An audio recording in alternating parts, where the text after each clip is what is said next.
ఇంత నవ్వుల పాలవుతున్న తర్వాత మీ అందరికీ రియలైజేషన్ వస్తుంది, కానీ మీరు అన్నట్టుగా బుద్ధిజీవులు అని చెప్పేసి వాళ్ళు బుద్ధిజీవులు గద్దిజీవులు ఏదో, కానీ వాళ్ళు ఎందుకు సపోర్ట్ చేయట్లేదు? ఓ వైపు నిరుద్యోగులేమో మాకు ఉద్యోగాలు పెంచాలి, లేకపోతే డిఎస్సి పోస్ట్ పోన్ చేయాలని వాళ్ళు పెడుతున్నారు. మరోవైపు ఏమో గిరిజన సంబంధించి అదే మన ఎవరు గురుకుల పాఠశాలకు సంబంధించిన టీచర్లు ఏమో దండం పెడతారని ఆయన మా సమస్యను పరిష్కరించమని చెప్పేసి అక్కడ మాట్లాడుతున్నారు. మరి వీళ్ళు ఎందుకు రావట్లేదు? ఇప్పుడు ఒక హైలైట్ జోక్ చెప్తాను. ఒక క్యూ న్యూస్ అని పెట్టుకున్నాడు. క్యూ న్యూస్ అంటే తెల్లారు లేస్తే ఒక కాంట్రోవర్సీ వీడియోలు, కాంట్రోవర్సీ వాయిస్, కాంట్రోవర్సీ పీపుల్ను పట్టుకొచ్చేసి హంగామా చేసేటోడు. ఆ క్యూ న్యూస్లు ఇవాళ ఏం చెప్తున్నారంటే, గాడ కుక్క బర్రె పీలని ఈనిందట, గాడ చిలుక గుడ్డు పెట్టిందట, వింతలు వీటిని విశేషాలు చూపెట్టుకుంటూ చేరుతాడు ఆ క్యూ న్యూస్లో. ఆయన టాస్క్ కంప్లీట్ అయిపోయింది కదా.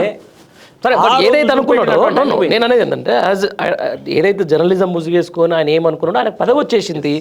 ఇచ్చింది కూడా ఎవరో కాదు కదా, కాంగ్రెస్ పార్టీ. మరి ఇచ్చింది ఎవరో కాదు, ఆయనకు ఓటేసింది ప్రజలే కదా, నిరుద్యోగులే కదా, పట్టభద్రులే కదా, అంత డిగ్రీ చదువుకున్నాడే కదా. ఇప్పుడు చేయాల్సిందే అని మొన్నటిదాకా నా సమస్యలు పరిష్కరిస్తా అని చెప్పేసి ఈరోజు ధర్నా చౌకాడ ధర్నా చేసేటోళ్ళంతా తీన్మార్ మళ్ళీ ముంగట ఎందుకు చేయట్లేదు? మరి తీన్మార్ మల్లన్న అనేటోడు ఇక్కడ కనబడే పరిస్థితి కనబడతలేదు. ఆయన కావాల్సినటువంటిది ఏదైతే ఇన్ని రోజులు బూట్లు మోసినందుకు ఇప్పుడు బూట్లు నాకే పదవి ఇచ్చిండ్రు ఇనాముగా. ఒక్కొక్క బిస్కెట్ నట్టు వేసి అయితే ఆ బిస్కెట్ నాకు కూడా చేరుతున్నాడు. కోదండరామ్ కూడా బిస్కెట్ అయితే ఆ బిస్కెట్ ఖాతా విరిగి నోట్ల వల్లే. దానికోసం ఆయన ఆడ దింపుడు గల ఆశతో ఆయన ఎదురు చూస్తూ ఉన్నాడు. ఈ జాబ్ క్యాలెండర్ అన్న ఆకునూరు మురళి అంటూ ఆ డ్రెస్ లేడు. ఈ రగ్గాడు ఆడీడు పాపం మంది తిడతా ఉంటే ఏదో ఇజ్జత్ కాయడ కనబడబోతాను, కానీ ఏడ కనబడ్డ పని అయితే లేదు. కోదండరామ్కి ఒక నిరుద్యోగి ఫోన్ చేసి అడిగితే ఆయన పాలసీ ఏమున్నదో, ఆయన ఏం చేస్తున్నాడో మనకి ఎట్లా తెలుస్తుంది అంటే, మరి ఆయన ఏం చేస్తాడో, ఆయన పాలసీ ఏందో నీకు తెలియనప్పుడు ఆయన బూట్లు నాకు పోయినావా ఆయన కాబట్టి ఇన్ని రోజులు ఇలా వీళ్ళందరికీ మేమే న్యాయకత్వం వహిస్తాం, మీకు ఉద్యోగాలు ఇప్పిస్తామని చెప్పేసి వీళ్ళందరినీ మోసం చేసి రోడ్లు ఎక్కించి ఇలా రోడ్డు పాలు చేసినావు. మాకు కొంత గడువు పెంచండి, ఈ ఎగ్జామ్స్ పోస్ట్ పోన్ చేసి మాకు కొంచెం గడువు పెంచితే మేము చదువుకుంటాం, ప్రిపేర్ అవుతాం, ఇన్ని రోజులు మీరు ఆడిన ఆటలకు బలైపోయినామని అంటే దాన్ని కూడా ముఖ్యమంత్రి దగ్గర చెప్పి మీరు మాట్లాడి ఒప్పించలేని దద్దమ్మలైనప్పుడు ఇలా మరి ఎందుకు వాళ్ళ బూట్లు నాకుతున్నారు? ఇక బయటికి రాండి, మేము తప్పు చేసినాం. మా వాళ్ళు ఇప్పటికీ మీరు గమనించినట్టయితే కొంతమంది అంటున్నారు, మేము కేసీఆర్ ప్రభుత్వం మీద అవాకులు చవాకులు అబద్ధాలు చెప్పి ఏదైతే రేవంత్ రెడ్డిని ముఖ్యమంత్రిని చేసినామో చెప్పుతోటి చెంపలేసుకుంటాం, ముక్కు భూమికి రాకుతాం, కేసీఆర్కు కేటీఆర్కు వీళ్ళందరికీ టీఆర్ఎస్ న్యాయకత్వానికి బీఆర్ఎస్ న్యాయకత్వానికి క్షమాపణ చెప్పి ప్రజల పక్షాన్ని నిలబడతామని చెప్పేసి బయటకు వచ్చిండ్రు. వాళ్ళకున్న సోయి కూడా లేదా ఈ దద్దమ్మలకు? అంటే పదవి ఆశయమో, పదవి ఆశ. నేనేమంటున్నా, పదవి కోసం బూట్లు నాకుతావా? సరే, నేనేమంటున్నా, కొత్తగా సంక్షేమ పథకాలు ఎవ్వి ప్రవేశపెట్టలే, ఉన్న సంక్షేమ పథకాలు నీరుగారిపోతూ ఉన్నాయి. ఓకే, ఈ దద్దమ్మలు ఇప్పటి వరకు మొదటి రైతు బంధు సరైన సమయంకి ఇవ్వలేదు, ఇప్పటివరకు పూర్తిగా పడలేదు. ఇప్పుడు రైతు బంధు ఇప్పటికి పడాల్సినటువంటి అవసరం ఉంది, ఎప్పుడు పడేది టీఆర్ఎస్ ప్రభుత్వం. ఆ రైతు బంధు ఇంకెన్నడు పడితే కూడా సోయలేదు, ఇది పోతా ఉన్నది. రైతు రుణమాఫీ అనే దాన్ని ఇలా మేము చేస్తామని చెప్పేసి రోజుకో డాంబికాలు వలుకుతా పోతా ఉన్నారు. కరెంటు కట్ అవుతా ఉన్నదని చెప్పేసి రైతులు లొల్లి పెడతా ఉంటే దాన్ని పట్టించుకున్నట్టు లేడు. ఇవన్నీ యథావిధిగా కొనసాగుతున్న క్రమంలో నువ్వన్న హామీలు, నువ్వు పెంచుతానన్న పథకాలు, ఇలా పెన్షన్లు కూడా 2 నెలల పెన్షన్ డ్యూ ఉన్నది ఇప్పటివరకు. ఇప్పటివరకు 2 నెలల పెన్షన్ పోలే వాళ్ళకి. పెన్షన్లు కొత్తది ఇవ్వకపోగా పాత యాపిండు, పాత యాపి కాదు, ఎక్కువ అసలు అనర్హులు తీసుకున్నారని చెప్పేసి ఖమ్మం జిల్లాలో ఒక లేడీకి వాళ్ళకి నోటీసులు వాళ్ళ కోర్టు నుంచి ప్రభుత్వం నుంచి నోటీసులు పంపడం, లేకపోతే మీకు రైతు బంధు ఉత్తరపడ్డది మీరు రికవర్ చేయాలని చెప్పి వాళ్ళకి నోటీసులు పంపడం. ఇంకేమనంటే మీకు కసరత్తులు చేస్తున్నావు. దద్దమ్మ 5 ఏళ్ళు కసరత్తులు చేసుకుంటుంటావా నువ్వు? ఇంకోటి ఏమన్నాడు, ఈ కేసీఆర్ ఏమున్నది, దద్దమ్మ కేసీఆర్, సన్నాసి కేసీఆర్ 2 పంటలకే రైతు బంధు వేస్తాడు, 3వ పంట కూడా పడుతుంది ఏడా అన్నాడు. అరే దద్దమ్మ 3వ పంట గంగల పోని ఇప్పుడు ఈ ఒక్కసారి రైతు బంధు ఇవరకు పడతాయి, దీని సంగతి అని చెప్పంటే నోరు మీద పరుగు. మరి ఈయన వేస్తలేడు, మరి ఈ దద్దమ్మలంతా పోయి అడుగుతారంటే ఈ దద్దమ్మలైన బూట్లు నాకడానికి సరిపోతా ఉన్నారు. ఇలా తెల్లారులు వేస్తే ఏదున్నది, ఈ ఎమ్మెల్యే కాలు మొక్కుతా, ఆ ఎమ్మెల్యే కాలు మొక్కుతా, మా పార్టీలో షరీక్ చేసుకుంటా అంత మాత్రాన పార్టీ నిర్వీర్యం అయిపోతుందా? ఇలా భారతదేశంలో ఎన్నో రాష్ట్రాల్లో మనం చూసిన ఉదాహరణకు ఏ పార్టీలో ఎమ్మెల్యేలు పోయినంత మాత్రం ఆ పార్టీ ఎక్కడ కూడా నిర్వీర్యం కాలే, అంతకంటే శక్తివంతంగా తయారై బయటకు వచ్చి అధికారాన్ని చేపట్టిన సందర్భాలు. ఇలా తెలంగాణలో ఇంత పెద్ద భారతదేశంలోనే ఒక గొప్ప రాష్ట్రం. మొన్నటి వరకు ఏమన్నాడు, తెలంగాణను మొత్తం అప్పుల పాలు చేసిండు, బర్బాద్ చేసిండు, నాశనం అయిపోయింది, కోలు కేసీఆర్ అప్పులతోటి మొత్తం అగాధంలోకి నెట్టివేయబడ్డది అన్నాడు.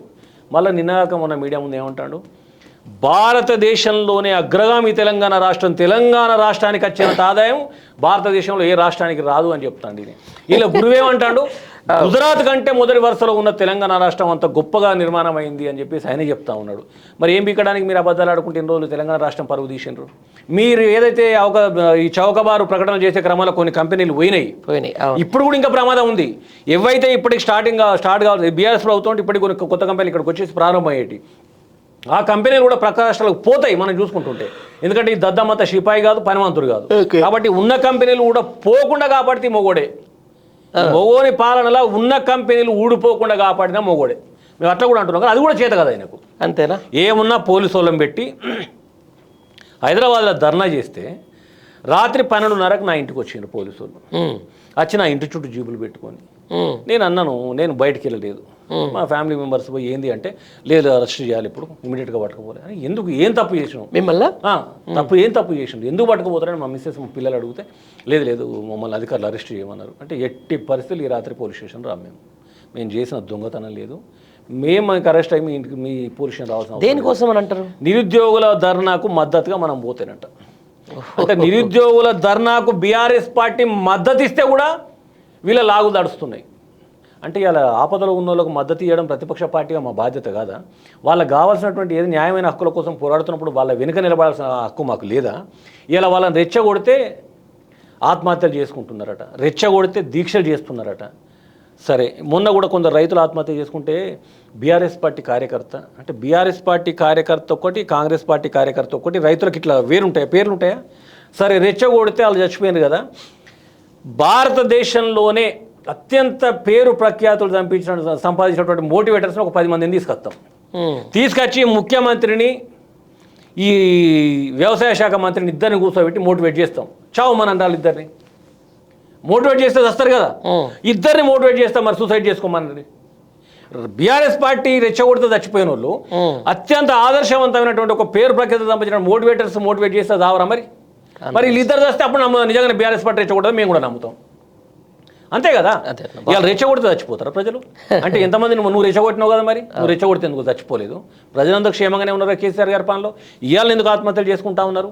సిగ్గుండాలి. ఇవాళ ఏదైతే రాష్ట్ర రైతాంగానికి గొలుసు కట్టు చెరువులన్నిటి కూడా పునరుజ్జీవం పోసినటువంటి నాయకుడు కేసీఆర్ గారు.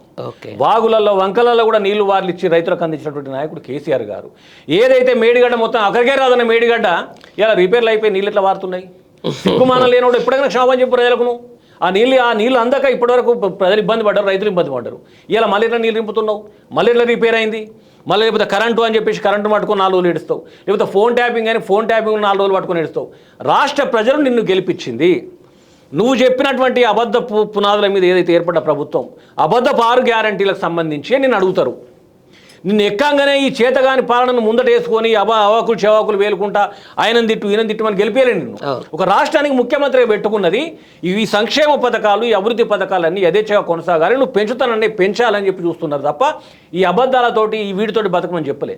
తెల్లవారితే ఆయనను అరెస్ట్ చేస్తా, ఈయనను అరెస్ట్ చేస్తా, ఈయనను జైలు వేస్తా, ఆయనను జైలు వేస్తా, ఇది ఇట్లా కరెంట్ అవినీతి జరిగిందా, ఫోన్ ట్యాపింగ్లో అవినీతి జరిగిందా, గొర్రెల పథకంలో అవినీతి జరిగిందా, ప్రాజెక్టుల వీటిని వేసుకొని 2 రోజులు బతుకుతావు నువ్వు. నీ పాలన ఇప్పుడు 8 నెలలు అవుతుంది, నువ్వు పాలన షురువు చేయి కదా.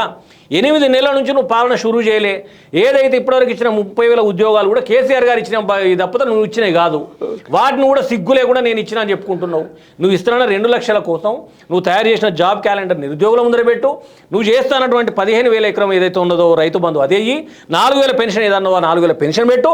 ఏదైతే కళ్యాణ లక్ష్మి తులం బంగారం అన్నో అది ఇప్పటివరకు పేరు లేదు, అతి లేదు, గతి లేదు. ఏదైతే కేసీఆర్ గారి న్యూట్రిషన్ కిట్ కానీ, కేసీఆర్ గారి కిట్ కానీ డెలివరీ అయిన స్త్రీలకు ఆ డబ్బులు కానీ వాటి ఊసే లేదు. వీటన్నిటి గురించి మాట్లాడు. 500 గ్యాస్ సిలిండర్ ఇస్తున్నా అని చెప్పి నేను చెప్తా ఉన్నాడు. ఏది ఎంతమందికి వచ్చింది 500 గ్యాస్ సిలిండరు? 500 ఉచిత కరెంట్ అన్న, ఉచిత కరెంటు మళ్ళీ అటకెక్కింది కదా. ఇవన్నీ ఏడపోయినాయి ఈ హామీలన్నీ. ఈ హామీల మీద మాట్లాడినటువంటి సందర్భం ఒకటి కూడా లేదు ఇప్పటిదాకా. అంతే అభద్రతా భావంతో ఢిల్లీ కురకాలే, అక్కడ కాళ్ళ భజన చేయాలి, ఇక్కడికి వచ్చేసి మంత్రులు ఇక్కడ నన్ను బ్లాక్మెయిల్ చేస్తారు బెదిరిస్తున్నారు అని చెప్పి వీళ్ళ కాళ్ళ భజన చేయాలి. ప్రజలకేం చెప్పాలి అంటే ఇవన్నీ చేస్తున్నారు, కేసీఆర్ అట్లా చేసిండు, వీళ్ళు అట్లా చేసిండు, ఇది ఇట్లా చేసిండు, ఇవన్నీ చెప్పుకుంటే పబ్బం గడుపుకోవాలి. అంతకుమించి ఏం జరుగుతలేదు.